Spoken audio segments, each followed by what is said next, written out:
do have a ton of space in the back here. So we need to throw things like strollers, buggies, whatever the case may be. In order to actually be able to stow these things, it's also very straightforward. So firstly, what we're going to want to make sure we do is lower the headrests on both of the seats. And then we've got a little pull lever there. So we're literally just going to pull, and that literally is going to fold the seat down. Gentle push, and it's locked into place. So we can do that both sides, so driver, passenger. Fold seat down, but we've got a flat fold there as well. Right now, getting inside of the second row of the vehicle is also very straightforward. So if we look just to the left-hand side of the steering wheel, there's a button there. We can open and close it that way. On the key fob, we've also got an option in order to power open and close there as well. Looking at the actual door, though, there's a little black button on both sides. We can literally just press that. Power doors, look at this. Oh, now those power doors are going to be available in some trim levels of the vehicle. The higher ones, the base ones, you're typically not going to have that power door option. Let's have a peek inside. Now, in order to get into the third row of the vehicle, it's a very straightforward process. So just along the side there, we've got a series of different levers. Very first one, so along the backrest, that's going to be the one to actually get the seat forward. And then we do have the flexibility of being able to fold the seat down simply by pulling this lever up. But very straightforward. So literally all we're going to do is just crank this forward. Look at that. That's going to release. And we just slide this thing forward. Now, I'm 6 feet tall, but taking a look,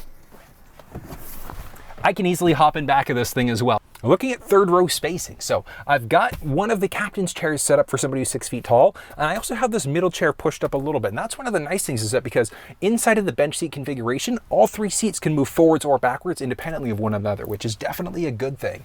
But inside of this seat, with that second row seat set up for somebody who's 6 feet tall, I've still got a good amount of knee space. I've got a great amount of foot space. And up overhead, I've got about 1.5 inches roughly of head space when I'm fully upright. So definitely something to think about. If people are a little bit taller, you might have to get them sitting in that second row instead, though. So something to think about there. But one of the cool things is that we also can recline this seat.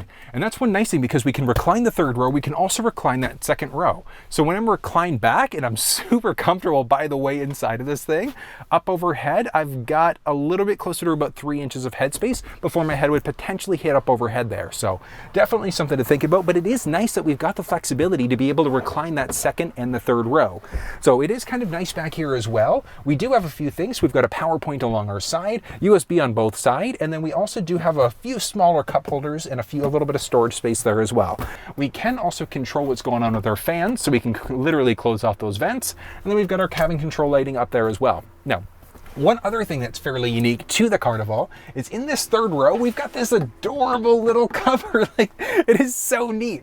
But we can kind of block out a little bit of sun, and that's going to be for the same for that second and for the third row back here. Right now, looking at second row spacing inside of the Carnival. So I'm 6 feet tall. I've got the driver's seat set up for somebody who's 6 feet tall, and I still have a great amount of knee room and a good amount of foot space as well. Up overhead, I've got about 4 inches of head space, so plenty of space when it comes down to it. Now, the Carnival is available either as a 7 or an 8 seat configuration. And this one we are looking at is the 8 seat configuration, because we've got this bench seat. So when we get the 7 passenger, this seat's going to be gone, and it's just going to be an easier pass through in order to get to that third row. But it's not impossible to get in the back here. And one of the cool things is that if you've got a series of taller people, like I said, I still have quite a little bit of knee space. So each seat, when you get into the bench row, can literally be moved forwards and backwards as well. So we can create quite a little bit more space for the people that are in the back row as well, which is definitely a nice touch. And then one of the cool things about the bench seat is that these 3 seats can also be folded down individually. So we've literally got a little tab. We would just crank that up in order to be able to fold this thing down. So very straightforward. In the back now, we do have a few more cup holders there.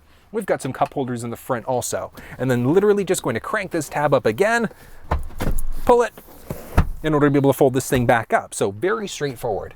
Now, looking at some other technology back here. So first and foremost, we do have a button in order to be able to open and close the side door. So power open, close.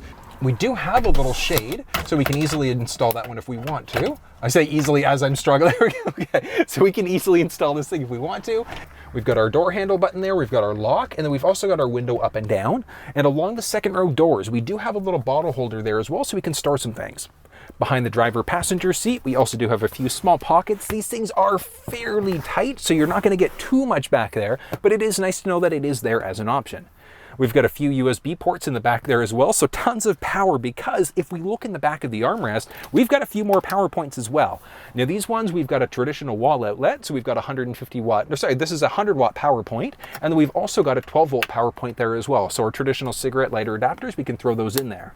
Down a little bit more, we also do have a little storage area, so if we need to store some things, we could also easily do it here.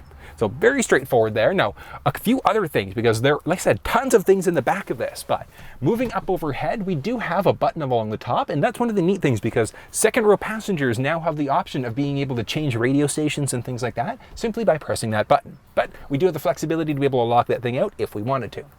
There also is a little camera back here. So that's one of the interesting things because you can figure out what's going on with folks in the back literally by pressing a button inside of that actual cluster, so inside of the digital screen, and that lets us know what's going on back here. So definitely useful if you want to see if the kids are kind of going crazy or what's going on in the back row. So it is nice that we've got that option. Looking along the passenger side, so up overhead here, we do have a series of climate control settings. So we've got our basics for our fan control. We can turn it off. We can have it go to our face or our feet, mixture of both. We've got an auto setting, and we can even control the temperature back here. So we are tri-zone climate control, which is definitely a nice thing.